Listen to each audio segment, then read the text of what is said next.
Hi everyone. අද අපි මෙන්න මේ ලස්සන සිංහව තමයි නිර්මාණය කරන්න යන්නේ. මම මේකට පාවිච්චි කරේ ඉවත දාන මෙන්න මේ මල්, වේලිච්ච මල්. ඒ වගේම අපේ අනිත් සුපුරුදු බඩු ටික ඕන වෙනවා බයින්ඩ, කතුර, පැන්සල. ඉතින් අපි සිංහව ඇඳ ගන්නවා. ඇඳගෙන පාට කරගත්තොත් වැඩියම හොඳයි.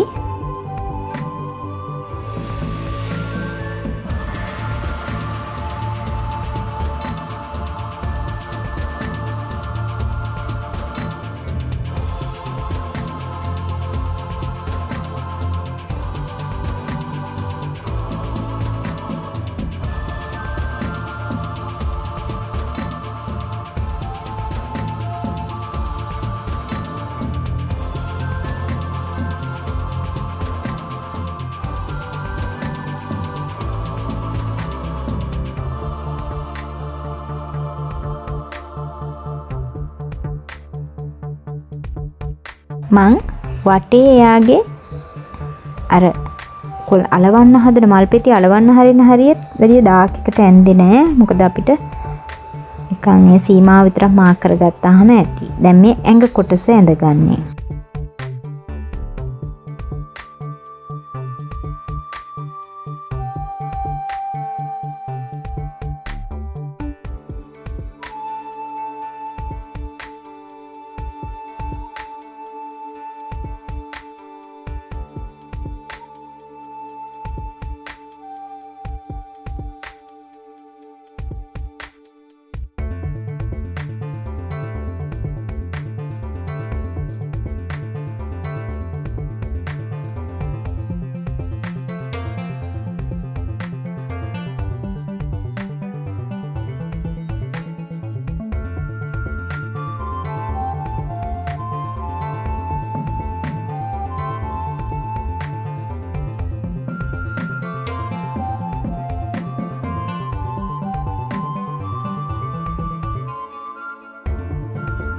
දැන් අපි ඔයගලන්ට පුළුවන් නම් සිංහ පාට කරන්න පුළුවන්, පස්සේ පාට කරන්න පුළුවන්. මම නම් මේ බයින්ඩ ගා ගන්නවා.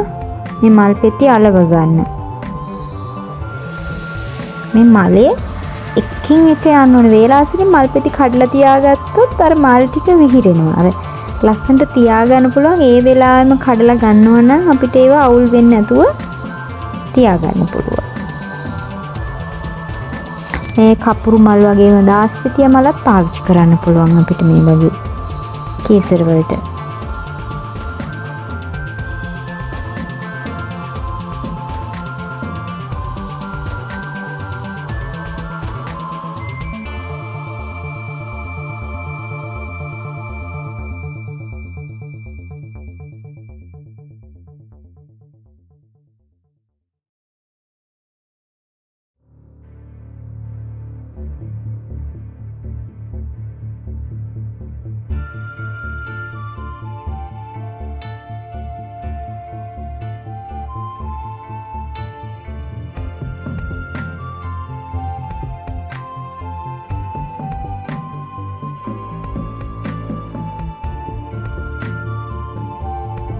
මම ඒ වෙලාවෙම පෙති කඩන නිසා තමයි මේ විදිහට අත් දෙකම පාවිච්චි කරලා පෙති කඩ තියන්නේ.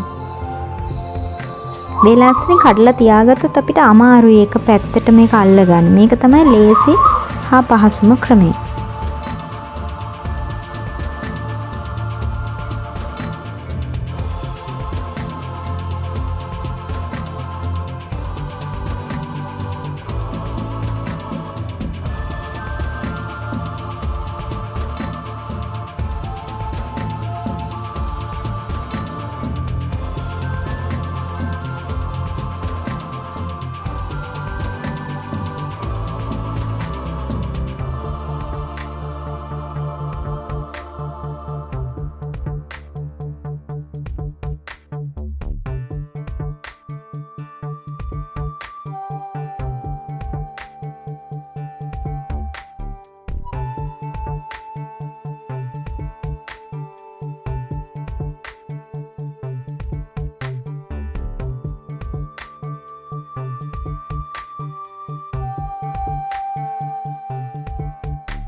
මම මුලින් පැන්සලෙන් ඇඳගත්ත එක මම පාට පැන්සලෙන් එක තව ටිකක් තද පාට වෙන්න ඇඳ ගන්නවා.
මම මුලින් ඔයගලන්ට පාට කරන්න කිව්වේ මේ වගේ පාට කරන්න නැත්නම් කරදර වෙන හින්දා. මේ විදිහට මූණත් ඔයගලන්ට කැමති නම් පාට කරන්න පුළුවන්. මේ තමයි මම කොළ මල් වලින් නිර්මාණය කරපු සිංහයා.